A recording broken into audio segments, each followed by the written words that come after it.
Hello and welcome to today's webinar presented by Delubal Software. Today we'll be working in our structural analysis and design software, RSECTION and RFEM. The topic for today's presentation is custom cross-section modeling in RSECTION 1. My name is Amy Heilig. I'll be your presenter. I'm the CEO of the US office and also a technical support and sales engineer, and I'm located in Philadelphia, Pennsylvania. My colleagues Alex Bacon and Siska Cho will be your moderators, answering any questions you may have. They are both technical support engineers, also located in our Philadelphia office. We always want to encourage everyone to ask questions throughout this presentation. You can do so within the GoToWebinar dialog box as shown here. We'll do our best to get to all your questions, but if by chance we don't, we'll certainly send you a follow-up email afterwards. So I'll quickly go through the content that we will cover over the next hour today. I will begin with a brief introduction to our standalone program, RSECTION, and the analysis methods available. We'll then move on to several examples today, starting first with a built-up hot-rolled steel section. Our second example will be a cold form steel shape where we will import in a DXF file. Example 3 will be an aluminum extrusion. This will be a little bit more of a complex section, also importing in a DXF file.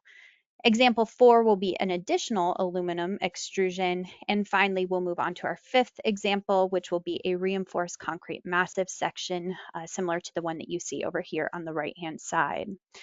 So ultimately, after we calculate the cross-section values of these custom sections, we want to integrate them into our FEA program RFEM 6 for the full member analysis and design.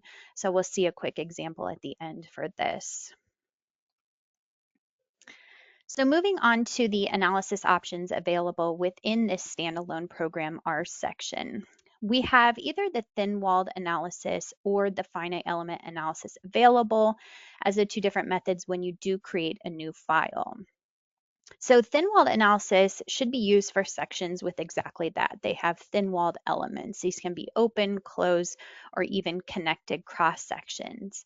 In turn, finite element analysis methods should be used for sections with massive profiles. And these massive profiles can also include openings if we wanted to consider that with the cross-section properties. Now, for some of the section properties that will be calculated, despite which analysis method that we choose, these will be identical. And the reason why is because we're going to reference what we call the part to calculate properties such as the area, the moment of inertia, the radius of gyration, section modulus, and many more. So again, it won't matter which analysis method you choose, that some of these properties will remain the same. However, there are a set of other properties that will vary depending on which analysis type we choose. And in particular, this is going to include shear area, torsional constant, warping constant. So on our next slide here, let us dive a little bit further into the thin-walled analysis. So again, we want to really apply this analysis type to those thin-walled cross-sections.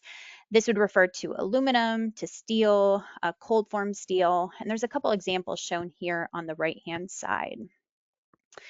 Now, in addition to generating what we call the part, we are also required to generate what we call the elements. And this will make more sense as we get into our example models today.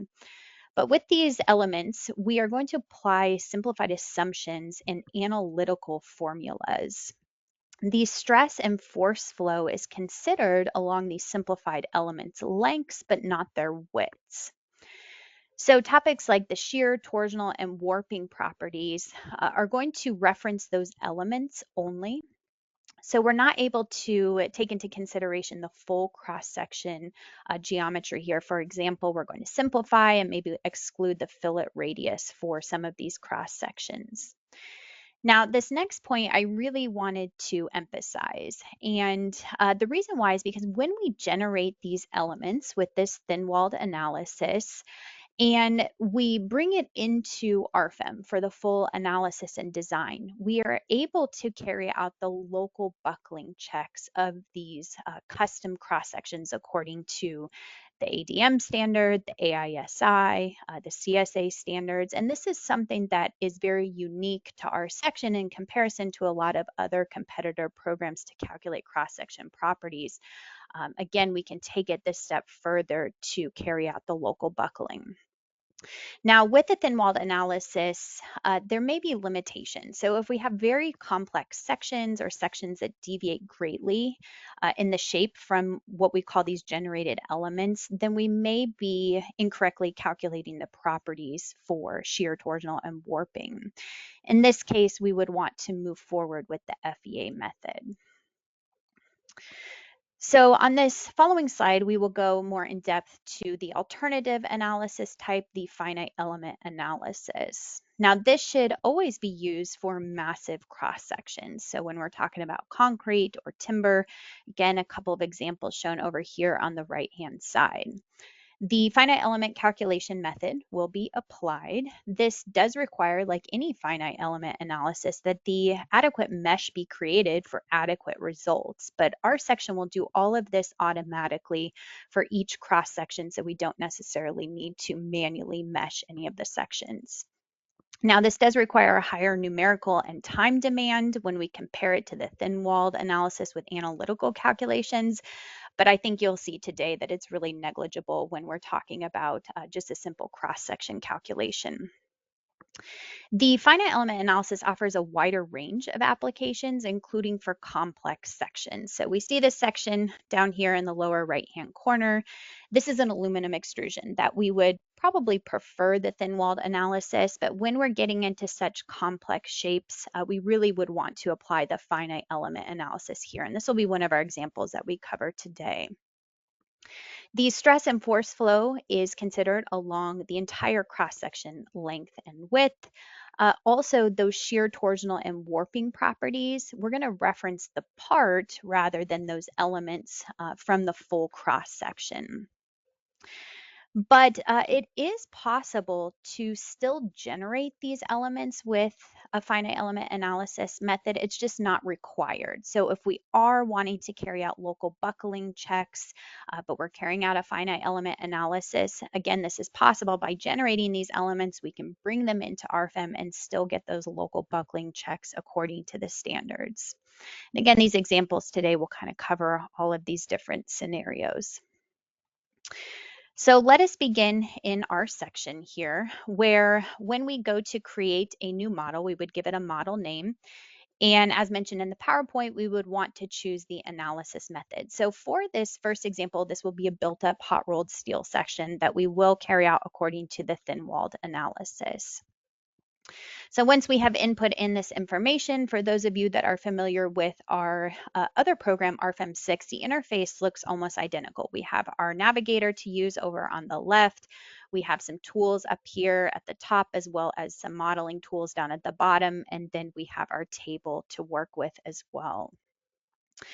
Here at the graphical interface, we'll begin to create our cross-section. So I'm going to right click over in the navigator to create a new section. And what we have here is the ability to access our cross-section library. So all the standardized sections from the various standards are going to be included in here, as well as some parametric sections. We want to begin by accessing a W shape, and over on the left, we're going to use our filters to set this to the United States. We also set this to the AISC 16. We choose the W shapes here, and then we will scroll down to choose a W 30 by 90. Sorry, I'm going to choose a 30 by 99. Now we do want to assign here the material to the cross-section. So very similar to the cross-section library, we're going to access our material library. Again, utilizing the filters on the left, we're going to choose steel, and then we can select the AISC 360, the latest 2022 standard. And here is where we can go ahead and choose the A992 material. So now this material is assigned to this cross section. So once we have defined this particular section, we can actually choose a point here at where we would like to insert it within our model. So I'm going to take this top point and select it. It's going to be automatically inserted here at the origin. I click OK. And now we see this standard W shape shown here. Now we do want to add a channel cap to this. So I'm going to once again right click to create a new section. We do have some quick sections we can access along over here on the right where I can choose a channel section. Once again, setting my filters to the United States, I'm going to choose the AISC. And then for my channel section, we will choose a 15 by 33.9. We do want to assign a new material to it. So we're going to access our material library. And this time we will choose a 36 material to assign to this particular cross section. We click OK. Now we want to rotate the cross section 90 degrees. And again, I'm going to select a point here where I would like to insert in the model, not necessarily at the origin, but this time I'm just going to zoom in here and choose a point above the W shape. So when I click OK, we clearly need to move this cross section down to the top of the flange. So we can easily do this by highlighting the cross section entirely using our Move Copy tool. And I can graphically select my displacement vector by choosing 2 points. So I'll select here the point at the bottom of the channel, and then at the top of the flange will be my second click. But I don't want to move this in the Y displacement direction, so we'll go ahead and set this back to 0. We're only going to move it vertically in the Z direction. And now we can see that these two cross sections align well for our built up section. So let us talk a little bit about the parts versus the elements. So because I have brought in this cross section from our section library, all of the parts and elements are automatically created here. I'll go ahead and hide the elements just to explain what we call the part. So the first part is our W shape, and we're just simply utilizing the boundary lines of this cross section, assigning the material to create that first part. Our second part here is going to utilize the boundary lines of the channel, again, assigning that A36 material. Now, if we go ahead and graphically turn off the parts and turn back on our elements, again, these elements are automatically created and they are required when we run a thin-walled analysis. But again, you can see that all of them are listed here in our navigator. Now, this is the information that would be taken into RFEM eventually and allows us to carry out those local buckling checks because we can tell which elements are supported at the edges, both edges versus just one edge. We know the thickness, we know the width of them, but you can see that there are some simplifications made with these elements. For example, we can't take into account the radius here of the channel or the radius here of our web to our flange connection. But if the shape is close enough, then this should be sufficient for calculating the shear, warping, and torsional areas, and the thin-walled analysis would be preferred. But as the cross-section deviates further from the elements, this is where we would want to move to a finite element analysis. Now, if I were to go and run the calculation, I go to calculate, calculate all, I get a warning. And it's telling me that I have several unconnected parts. So this is quite common within our section. And the reason why is because all of these elements here need to connect at their center point. And the issue is going to be this top element here with our channel just sitting on top of the top elements here for our flange. These are technically not connected. So what we need to do is to create what we call a null element. Now, in order to make modifications to this cross section that I brought in, I need to select both of the sections in my navigator here. I can right click and I can choose the option to explode. So now I can make manual modifications to these cross sections. Notice the elements I can now select individually. I'm also going to right click here to ensure that this auto connect to lines and elements is turned on. As I draw elements, the program will automatically divide up additional elements that it intersects with. So we're going to begin up here by drawing a new single element. Now, I don't want this element to have any thickness. It's a null element. So we can zero that out because I don't want to affect the cross-section properties. Rather, I'm going to define here the effective thickness for shear transfer. And we could set this to something that's equivalent of the thickness of the weld, for example. So 0.125, we go ahead and input that in. And then what I can do here is to snap to that center point of the flange to the web of the channel here right at the center point, and my null element is generated. I right click once, and I want to do the exact same thing over here on the other side where I snap to the center point and up here to the center of the channel element. I right click a couple times, and now you'll notice here that this element again was broken up where we added that additional null element.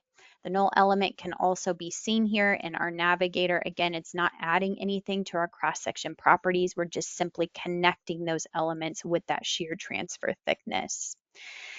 So now we are ready to run the calculation. If we go to calculate all, we see how quickly that solves. We do not have any warning messages. And ultimately, what we're after here in our table results is the cross-section properties. So area, moment of inertia, again, some of the properties that are specific to the thin-walled analysis calculation, shear, torsion, and warping. So this information is certainly what we need to also bring into RFEM.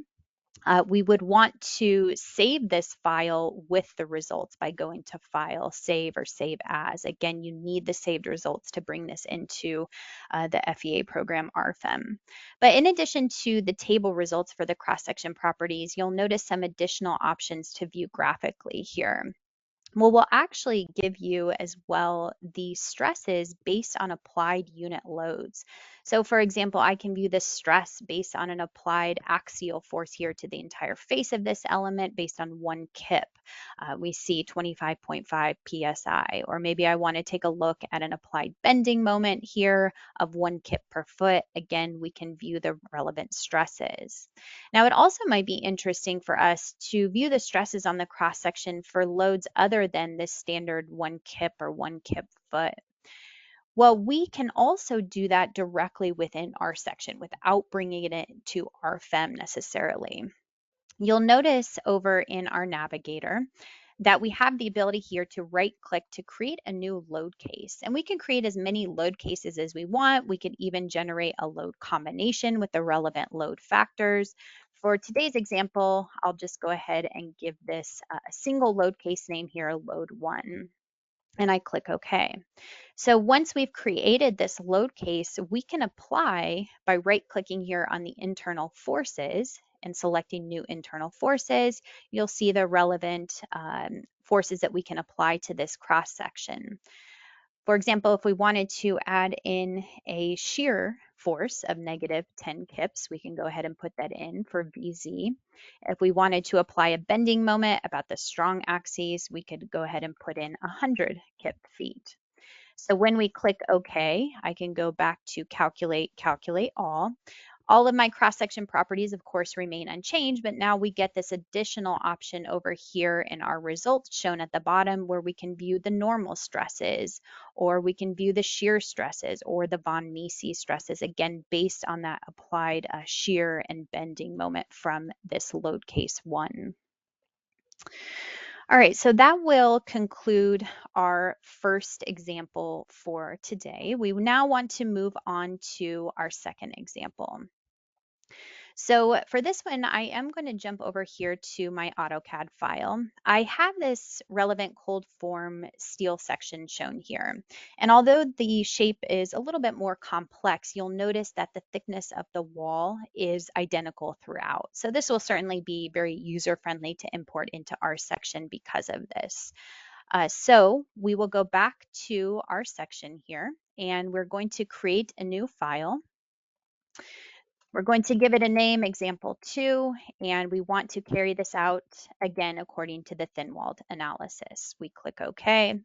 And once we have our model, we can additionally go to File, Import to directly import in that DXF file.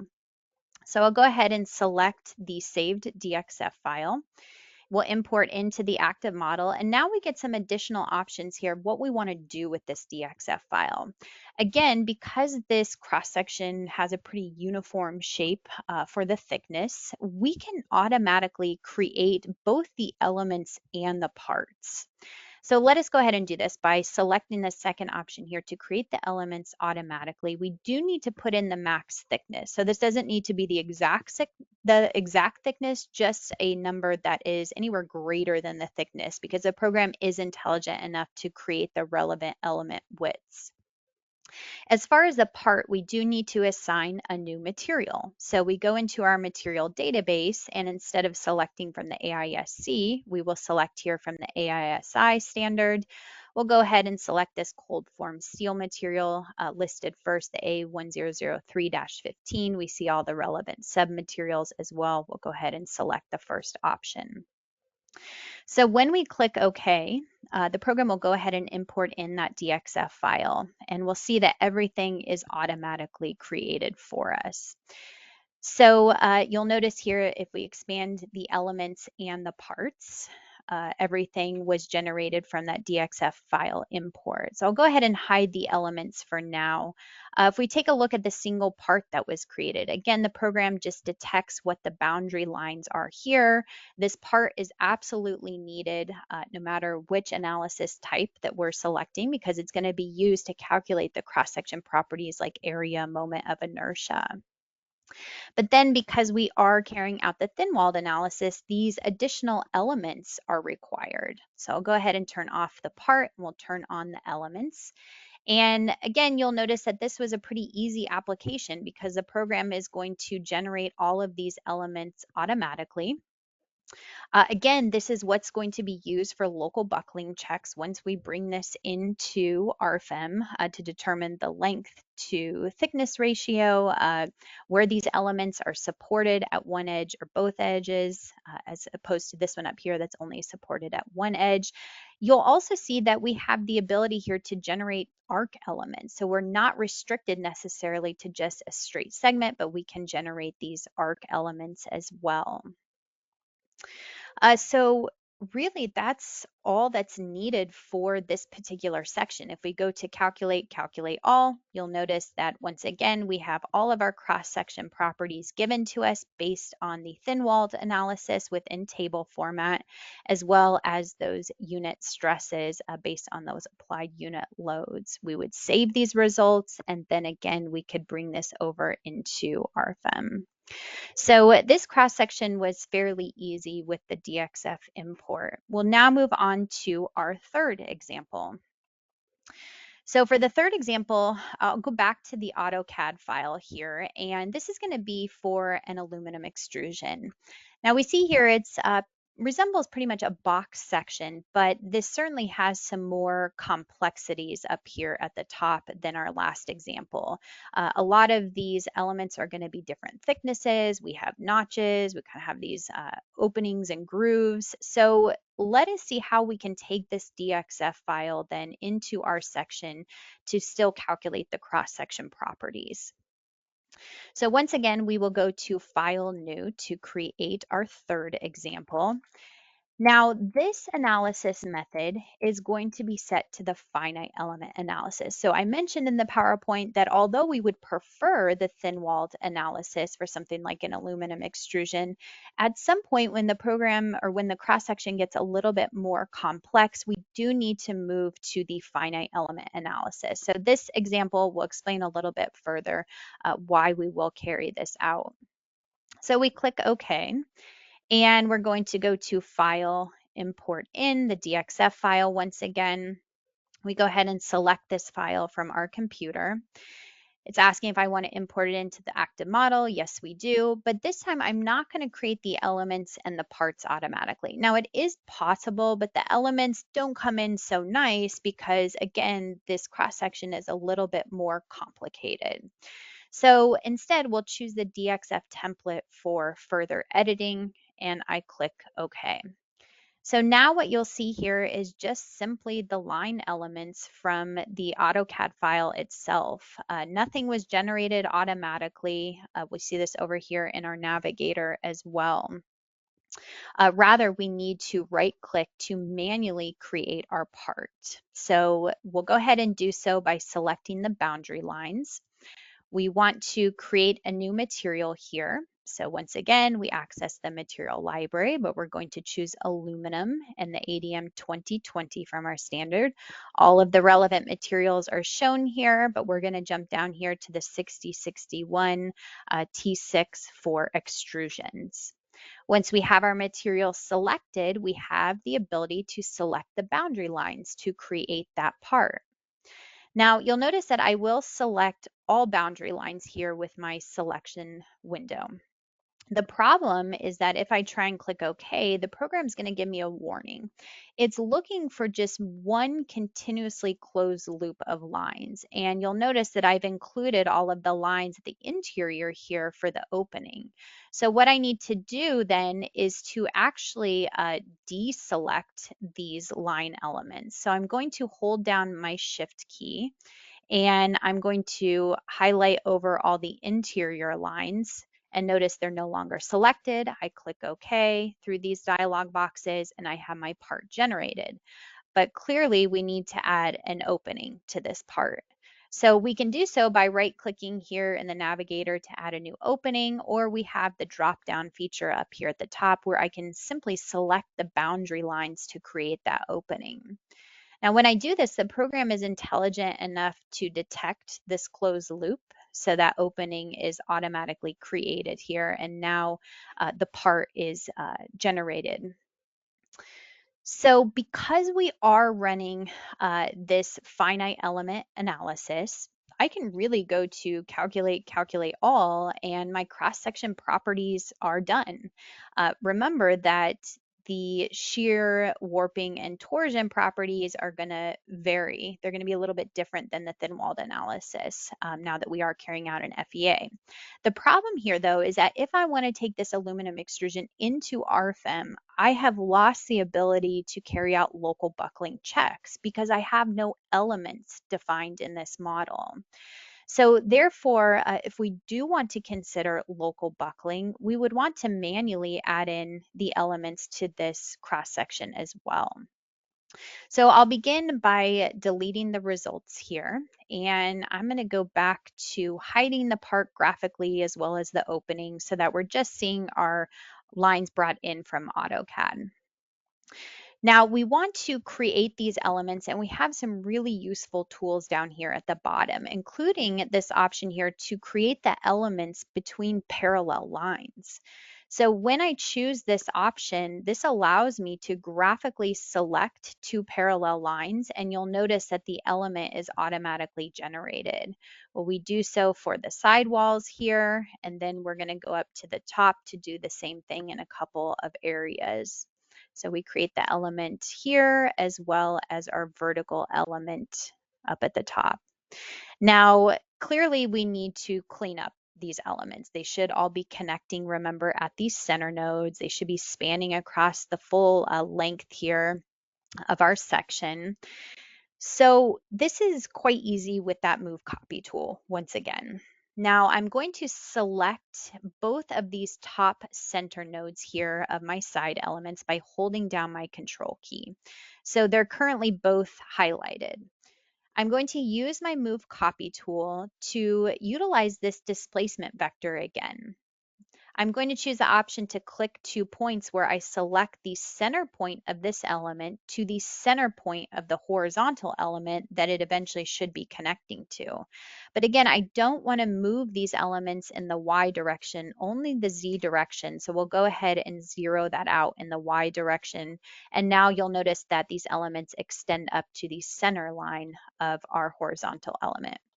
Well, this now gives me the ability to simply grab this node and to drag and drop it, and I can snap directly to that center node point. I'll do the same thing on the right-hand side. And we also need to do the same thing for this small element here. We want to extend it up to the top as well as the center point here. So I'm just going to drag and drop it. The program snaps to that center point, and then up at the top, we want to snap it to where this arc begins. Now there will be a problem here because similar to our first example, notice this element is connected to this one, but we haven't divided this element here. So the program won't detect that these are connected. So what we can do is just to manually connect them with this tool up here at the top to connect lines and elements. And if I highlight over this location here, sure enough, we now get 3 elements at this intersection and everything would be considered fully connected. But you'll notice that for the elements, we have to make these simplifications. So for example, this opening here, we're not really accounting for with this element. But again, the cross-section properties for the finite element analysis are only referring to the part, but we want to create these elements for the local buckling checks once we bring them into RFEM. So inevitably, some simplifications have to be made. I also didn't draw elements up here at the top. Maybe I'm not so concerned with local buckling, but I certainly could draw them in here. And then again, we would want to draw in a null element to connect from this larger element to these smaller ones, like what we did in the first example. Now down at the bottom, we have the same problem here where I want to hold down my control key to select both of those nodes. I use my move copy tool. I graphically select my displacement vector by choosing 2 points. I don't want to move it in the y-axis, as we see here from our axes in the background, only in the vertical z direction. I click OK, and now I have the ability here to grab this node and snap it to the center point, and I'm going to do the same thing on the right-hand side. So now that these elements are created, we can go to calculate all, but keep in mind that really the cross-section properties aren't going to change at all from what we saw before we drew the elements. Because again, these elements have no influence when we're running the finite element analysis. If we are curious, we could go back to the base data dialog box just to toggle to the thin-walled analysis to see what these results look like. And we can go to calculate all. So as we zoom in here, you'll notice that for the properties such as shear, torsional, and warping, we're going to be neglecting some of these areas or simplifying some of these areas of the cross section. So again, as our cross section tends to deviate, or the part tends to deviate from the elements that we can create, then we do need to move to that finite element analysis, but still with the ability to generate the elements for local buckling if we choose to do so. All right, so we'd probably toggle this back to finite element analysis, rerun, save those results to our computer. The next example I actually already have pulled up here. So this one will be just a quick example. We mentioned it in the PowerPoint. We probably have some type of AutoCAD file for this one that we can easily just file, import. You'll notice that the part could be easily created here by selecting the outer boundary lines. Again, we'd want to add openings here for all of the openings, all 5 of them. And we certainly would want to run this particular cross-section according to the finite element analysis. If we toggle this to the thin-walled analysis and we tried to generate those elements everywhere, it would be entirely too complex. And it really just doesn't make sense because, again, our elements are going to deviate away from the original shape. So by carrying out the finite element analysis, we get all of the properties shown in our results, as we can see here in table format, as well as those unit stresses. We also might argue that it really isn't worthwhile in putting in additional elements because local buckling maybe isn't a concern for a cross section such as this one. So that one should be a very easy approach of importing in that DXF file, creating the part, and running the finite element analysis. Okay, so we want to move now to our 5th and final example within our section. For this one, I'm going to go to File, New, and this will be example number 5. We will carry out the finite element analysis because we're going to create a custom reinforced concrete massive section. Now, what's fairly new within our section is that not only do we have the ability to calculate the cross-section properties here, but we can also place the reinforcement in these custom sections. So When we activate the concrete reinforcement, we get a new tab here where we can set the default cover. So we'll go ahead and modify this to 1 inch. When we click OK, similar to our previous examples, we are going to right-click here to create a new section. I'm going to access my section library. Now, we easily could import in one of these massive sections, which is what we'll be doing today. Of course, you can import in an AutoCAD file for massive sections. You can draw your boundary lines up here in our toolbar and create your part manually. So a lot of different options. But for today's example, I am going to select here from the library the massive double T section with chamfered inner corners. So with this cross section, we now have the ability here to just input in the dimensions and the program will automatically update. So we have some nice visualization here to show you exactly which dimensions you're setting. I'll go ahead and modify here the depth to 30 inches. The width will be 45. We have a couple heights to set. That will be 8 inches and 8 inches. And then we're going to modify the chamfer dimensions to 2 inches and 2 inches. And finally, the spacing between those rib elements, we'll set this to 24 inches. So again, the cross section will update automatically based on my input here. If you do jump to this last tab, it's worth noting here that with that finite element analysis, we've added this FE mesh tab here. So you can see that the program automatically sets the FE mesh. It should be adequate, again, to get those adequate results. But if you'd like to refine it, it is possible to add in a mesh refinement factor. Back under the main tab, we need to assign a material to this massive section. So we will visit our material library like we've done several times before, but we're going to choose concrete and we're going to choose the ACI 318-2019 standard to choose 4,000 PSI.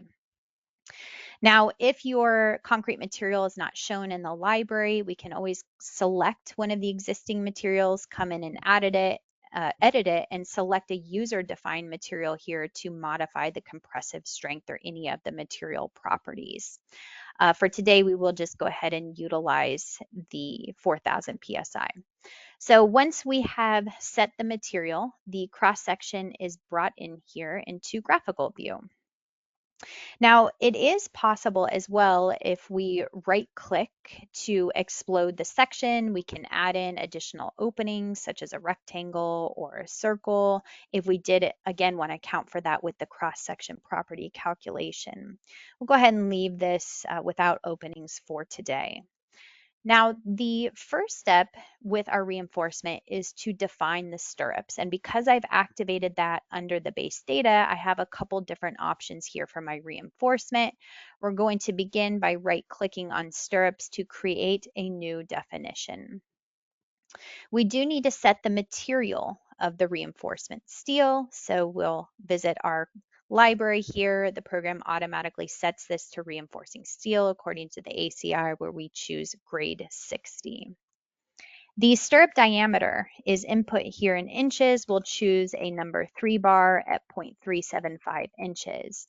The stirrup diameter of curvature is also input. We can see this visualization picture over here on the right to see exactly what curvature we're setting. We'll go ahead and leave this as 1.5 inches.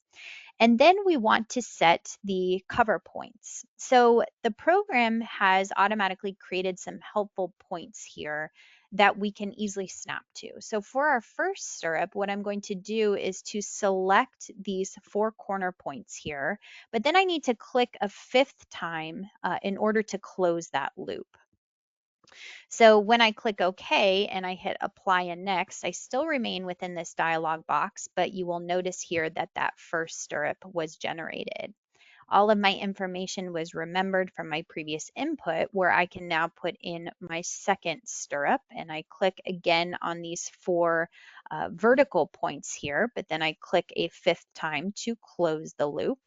I click OK, I hit apply and next, and we see that stirrup generated here in the background. And we're going to do so one more time over on the right side by clicking on the 4 points. And my 5th click will be to close the loop. And I click OK, I click OK. So now these stirrups are generated. We can select them here. We can edit them easily within our navigator. It's now time to define our longitudinal reinforcement. So right below the stirrup input, we can right click here to create a new bar. So within this dialog box, you'll notice that we have several different definition types. So we'll move through these and they'll make a little bit more sense with our example model today.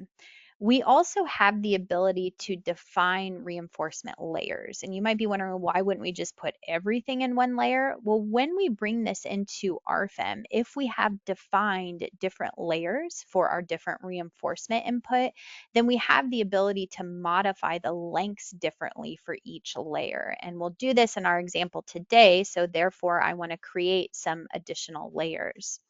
So we'll rename the first layer to top. We'll go ahead and make a copy. Our second layer will be bottom.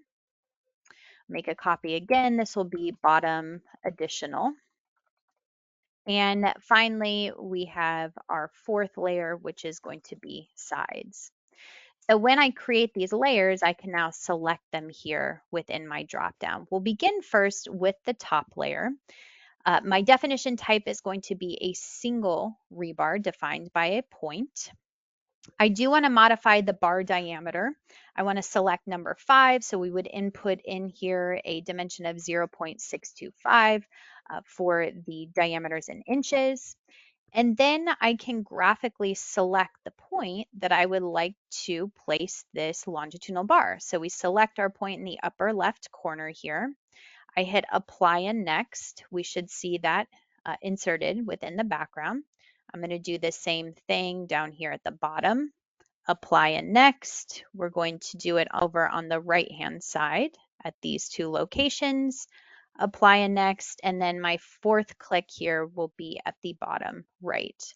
And now I click OK. So we see those 4 bars inserted here at the top of our section, and they're also listed over here in our navigator. We're going to right click to create a new bar definition again, still part of the top reinforcement. This time though, we want to select the option here for multi-uniform. The program still remembers my previous bar diameter input. I want a total number of 2 bars, and then I select the 2 points that these bars should span between. So what I'm going to do here is to select my point inside my vertical stirrup, and I can also see a nice preview here shown within this dialog box. I click OK, and now those 2 rebars are shown. Now, instead of the apply and next option, we also have the ability here to work within the table. So if I jump to the bars tab, here's all my input for my longitudinal reinforcement, where I can take this last input, I can right click, I can copy the row. So all of the information I input for these 2 bars up here are copied. And then I can just graphically select my 2 points where this should be located for that copy. So I select the vertical reinforcement over on the right, and then that's simply what's needed. So it's up to you and your preference of how you would like to input in that reinforcement. We are going to create our final reinforcement for that top layer. We'll go here once again to the reinforcement layer type 1 top. The definition type is going to be multivariable this time. Same bar diameter, but we want to increase this to a total of 5 bars. And I'm going to graphically select, again, my 2 points that these bars should span between. So we choose the point on the left here and the point on the right. And once we've input in these, we need to specify how the spacing will vary along this length. So the spacing from my first point to my first bar is actually, and actually I'm going to decrease this by 1. I want a total number of 4 bars here. I'm going to set this distance to 1.5 inches.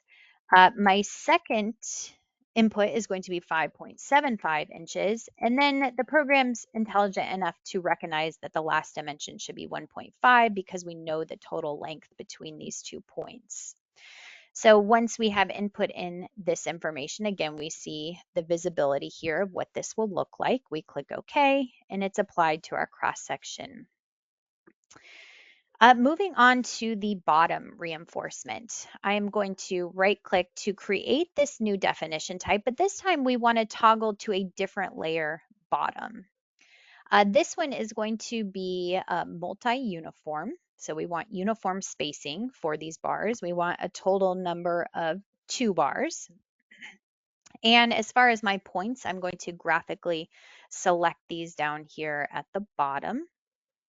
And I'm going to hit apply and next, because rather than the table option, I can easily select here just the next 2 points on the right hand side. I click OK, and now we see that bottom additional reinforcement. Moving on to the bottom additional reinforcement, we create a new definition type, but now we toggle to layer number 3. So with layer number 3, we want to keep this as multi-uniform as well. We want to increase this to a total of 3 bars. And I'm going to select my points here, the bottom left. So my first point is over here on the left. My second click is going to be my point on the right that I would like these 3 bars to span. But you can see that we have a bit of a conflict here where these bars are now overlapping. So this is why we also give you the ability here to set a vertical offset. So I can go ahead and input in 1 inch, and now we see those bars move in the upward direction so that we don't have any overlap to our bottom bars. So I'm going to hit apply and next, and I'm going to do this exact same thing over on the right hand side by clicking my 2 points here. Everything's remembered from my previous input, so we can see here the additional bottom reinforcement. We're finally ready to input in the last reinforcement. This is going to be for our side layer. So for the last time, we go here to a new bar, and we're going to choose the layer type for sides. This one is going to be multivariable because I do want the spacing to vary. We want a total number of 5 bars here, and I am going to decrease the diameter. Maybe we want to use something smaller for the side reinforcement, like number 3s. So we'll just use 0.375. Then I also want to zero out the offset. So the program remembers that from my input last time. We'll go ahead and zero that out. And then I graphically select the 2 points here along the side. So we're going to click once up here at the top and once down here at the bottom. And then I want to input in the specific spacing between these bars. So remember, this first input is going to be from this first point to the center of my first bar, and that's going to be 0. Additional spacing here is going to be between the interior bars. So this will be uniform spacing of 5.75. And then again, the program is intelligent enough to detect this final dimension. We get a nice preview here shown in our dialog box. If we hit apply and next, I can graphically select the points on the right hand side. I hit apply and next. I'm going to do this again over on the right hand stirrup in both the vertical directions, apply and next, and then I'm going to go ahead and do this one last time. Okay, so once we click OK, we now see all of our reinforcement drawn in this section. So this is taking advantage again of those different layer options, the different longitudinal bar input options. And now we can finally go to calculate all. So the cross-section properties, just like our previous examples, are available to us. Keep in mind that the reinforcement is not influencing these cross-section properties. Rather, we're going to use the reinforcement once we go into RFEM for the concrete member design. But we would want to save these results to our computer, and we're now ready to finally go into RFEM to integrate these cross sections into bigger member models or full structure models.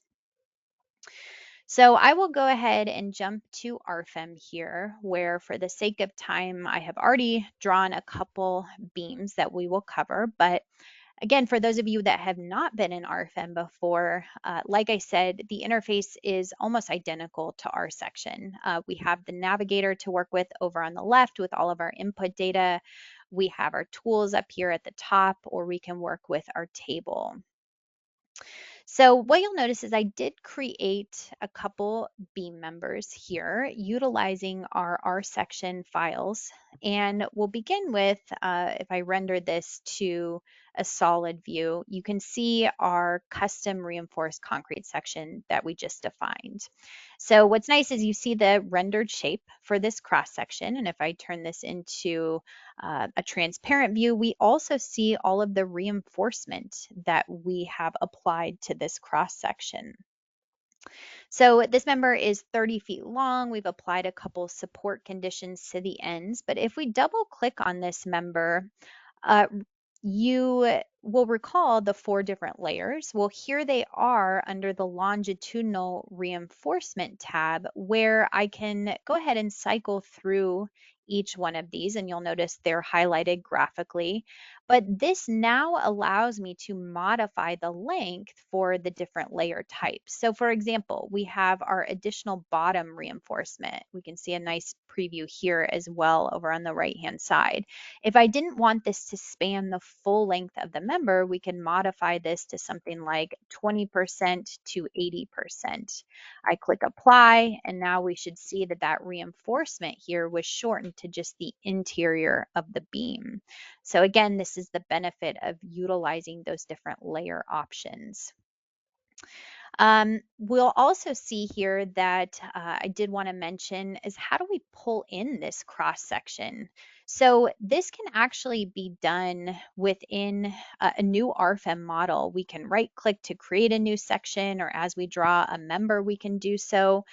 But you'll notice here that for my massive section that was brought in, we accessed the cross-section library that again looks very similar to our section, but this time we can import in from the R section program directly. So if I were to click on this, this takes me to the Duluval Center, where I would want to right-click here to maybe connect a folder as a project under the existing project folder. And then here are all of my example files for today. So when we bring in any one of these cross sections here, what you'll notice is that the material is automatically considered. That FE mesh that we talked about is also brought in. So this is the big benefit here of creating those custom cross sections and integrating from our section into RFEM. If we jump down to the aluminum extrusion, which I'll go ahead and cancel out of here to show this member, again, we get a nice rendered section here, and I'll go ahead and turn off the types for nodes so we can see this cross section in more detail. But this is also a unique benefit of our programs, is that you will see the rendered section just like what we had in the AutoCAD file. So this is nice in knowing how to orient the member, strong versus weak axis. Going back to the sections here, and I want to pull up this particular cross section that again was brought in from the cross section library directly from our section. You can see the material again was also brought in, but we can modify that here by visiting our material library. But important for these sections that we have added elements. So remember, this was carried out according to a finite element analysis, but because we took that additional step to apply the elements here, now you're going to see each one of those listed within RFEM. And we tell you exactly how these elements are supported, either one side or both sides. We know the width, we know the thickness, and this will be eventually used in the ADM model. Okay, so now that we have imported in these couple members here, we would want to apply loads. So go ahead and turn off the reinforcement here for our member. I created just a couple simple load cases for today. Dead load with an applied member load, and we also have a live load. When we combine these into the load combinations, you can see here that they will both be applied to the member based on ASCE 7 or NBC, however we're generating those load combinations. Now, RFEM is the program responsible for the full analysis. So once we bring this cross section into RFEM, we can apply the loads and to get information like deformations, support reactions, the internal forces. Again, this is all included in the base program, RFEM. But if we wanted to take it a step further and to actually design these members, so for example, design our aluminum member according to the ADM or our concrete member according to the ACI or the CSA standard, we would need to activate these add-ons. So we go to the base data here. And under the second tab are the relevant add-ons that we have purchased with our RFEM license. So by activating here the concrete and aluminum design, we're not only going to carry out the analysis, but we'll further carry out the design for these two material types. And under the third tab is where we can set the relevant standards. So for example, concrete design, we can select the ACI 318 or the CSA standard. Aluminum design, we can select here the ADM. We can generate our load combinations automatically according to the ASCE 7 or the NBC. So once we've activated these add-ons, we would input in the relevant limit state types within table format for these add-ons. We would tell the program which objects to design, and ultimately we can run the calculation. So if I go to calculate all, the program will go ahead and run through the load cases and the load combinations according to a second order analysis. But then you'll see that we will take advantage of those add-ons to further design the members. So once we're done with this calculation, we'll see over here in our navigator, very similar to our section under our results tab here, we can view these static analysis results. So again, with the static analysis that comes from the base program RFEM, we can view the global deformations. I can turn this into a wireframe view. We can view the member internal forces like axial forces, shear, or maybe bending moments. If we want to view just the aluminum member here, we can create a visibility so that bending moment diagram is a little bit bigger. So again, this is the analysis portion, but then we want to toggle down to the concrete design. So you can see here the table also updates to the concrete design add-on, and essentially what we're doing here is designing this concrete member according to the ACI standard. Now, at the current time for members or cross sections that are brought in from our section, we will only carry out the single strength design check for axial strength or combined flexural and axial strength. So we are working on additional checks for these custom cross sections, considering the custom reinforced layout like shear or perhaps moving into serviceability. We'll recalculate deflections based on the modified stiffness of the cross section as well. But for now, this is the only strength design check available. We also can carry out the serviceability crack control checks. But if we jump to the design check ratio here for this particular cross section, you will notice that if I zoom in here into the design check details, I see all of the relevant formulas, equations from the ACI, and ultimately the design ratio. We also can activate here the interaction diagram. This interaction diagram is going to show us in 3 dimensions here, the interaction in terms of the table format as well, exactly where we're at for this particular custom cross section. If we're interested, we can also access the stresses on the diagram. So this cross section, as you can see here, will go ahead and bring in the reinforcement from our section where we can see the stresses on this custom reinforcement layout as well. Again, this is based on the applied loads at this particular X location for this design check. Now, graphically, we can view additional information. So for example, we're currently viewing the design check ratio, but what we'd like to activate here is maybe the required reinforcement along the length of the member at the bottom, just based from the analysis only from those applied member loads.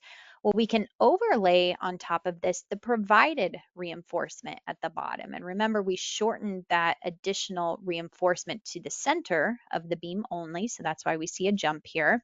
But ultimately, the provided reinforcement should be greater than the required reinforcement. Sure enough, it is, so everything seems to check out for this particular member in this design check. Now, very similar is we can toggle here to the aluminum design. So we're jumping now to the ADM standard.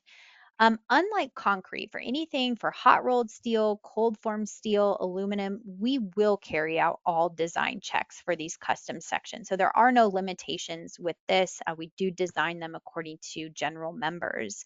So therefore, the results here for our ADM will show us all of the various design checks. So for example, I have lateral torsional buckling, where we actually show you the buckling mode shape based on an eigenvalue analysis. But what I emphasized many times before is you will see here the local buckling check for this custom extrusion. And we go here into the design check details. And yet again, I'll scroll in here so that you can see the formulas from the ADM, the design ratio. But if we expand the table over here, we can see each one of these elements that we defined back in our section. We see how it's supported either at both edges or one edge. If it's in compression, we'll classify it according to chapter B. So again, the really powerful thing that the program will do for ADM, AISI, the CSA standards with those local buckling checks. Again, we can also access here our cross-section profile to view the stresses, such as the von Mises stresses under the applied load for this custom section. Okay, so we will jump back to the PowerPoint for today to conclude our presentation. As always, I know this is quite a bit of information, but this presentation was recorded. It will be placed on our webpage where you registered for the webinar, usually within a day. All of the models that I used in today's examples are already uploaded to that webpage, so you can feel free to download them. If you're not already a customer, you can also access the free 90-day trial version of both RFEM and RSECTION. So it's full capability. It includes all add-ons for the full 90 days. If you have any questions about today's presentation or any of our products, feel free to contact our Philadelphia office with the information shown here at the bottom of the screen. So our phone number is 267-702-2815, and our email is info-us@delubal.com. If you are interested in learning more about RFEM or possibly a more in-depth online demo and you'd like to talk to our sales team, feel free to contact us either with this QR code that's available in your PDF handout in the GoToWebinar, or of course you can reach our Philadelphia office again with the information shown here at the bottom of our screen. We will have many more upcoming webinars. These will occur approximately once a month. You can register at delubal.com under support and learning webinars. As most of you know, I will send out a couple reminder emails before these take place, so you can keep an eye out for that next month. PDH certificates will automatically be emailed to all participants. So this isn't automatic right after the webinar ends. It does usually take either a day or two. It will be emailed to participants who are here for the full 60-minute duration. This is a requirement of the states that we are pre-approved providers, that you are here for the entire duration of the webinar in order to receive that PDH. Now, if you watched with a colleague or you watched in a conference type setting and you yourself did not register for this GoToWebinar, but you were here for the full duration and are wanting PDH, you will need to request that by sending us an email at info-us@delubal.com. So again, if you yourself did not register, you were here for the full presentation, go ahead and send us an email, let us know who you watched it with, and we will be happy to generate that PDH certificate for you. And with that said, I want to thank everyone for attending, and as always, we hope to see you at our next presentation. Thank you.